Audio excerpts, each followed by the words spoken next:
Every month or close to it, you sit down with your manager for a one-on-one. They ask how things are going. You say fine. They share some updates. You nod. Then you both go back to work. And somewhere in that exchange, something important happened. You just didn't know it. Most employees treat the one-on-one as a check-in, a formality, something to get through. And that's understandable because nobody tells you what the meeting is actually for. But your manager knows exactly what it's for. They're not just catching up with you. They're forming a picture. Every one-on-one adds a brushstroke to how they see you, your trajectory, your potential, your problems, your attitude. And if you're treating it like small talk, you're leaving one of your most important career conversations completely to chance. So what is your manager actually thinking? Here's what most of them, whether they say it out loud or not, are paying attention to. Point 1. Are you on top of your work, or is your work on top of you? The first thing your manager is quietly assessing in every one-on-one is your bandwidth. Not because they want to pile more on, but because they need to know if you're someone they can rely on, or someone they need to manage around. When you answer, "How are things going?" with just fine or busy, you're giving them nothing useful.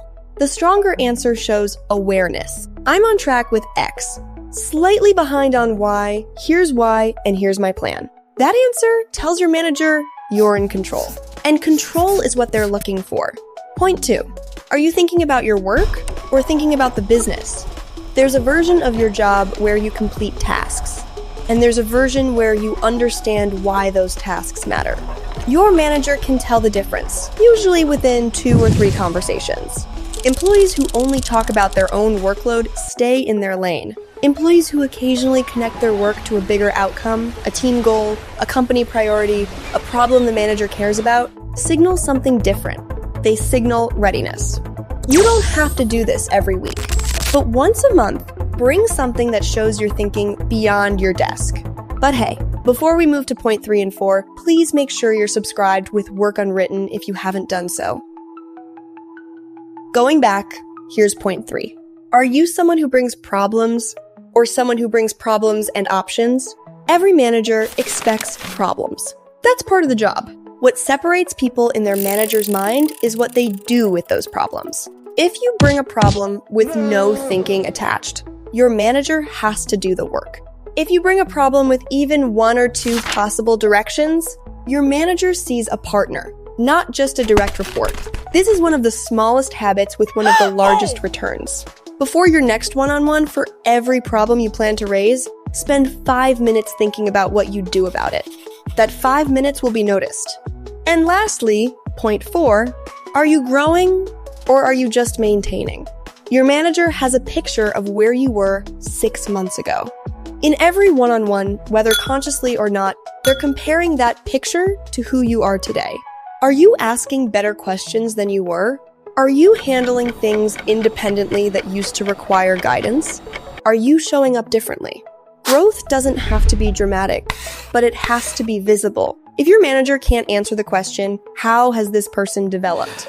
That silence becomes part of your record. So before your next one-on-one, here's a 3-minute prep that changes how the meeting lands. 1. Write down one thing you're on top of and one thing you're navigating. Don't just say, fine. Show awareness.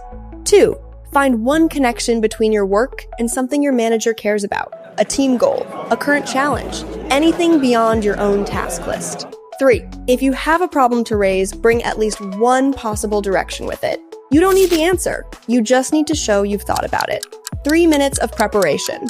That's the difference between a meeting that maintains your position and one that slowly, quietly advances it. Every workplace has rules that nobody wrote down. We're here to write them down for you. Next, we're going to talk about the invisible scorecard every workplace keeps on its employees. It's not your performance review. It's not your KPIs. It's the one that actually determines your future there. We'll see you on that video.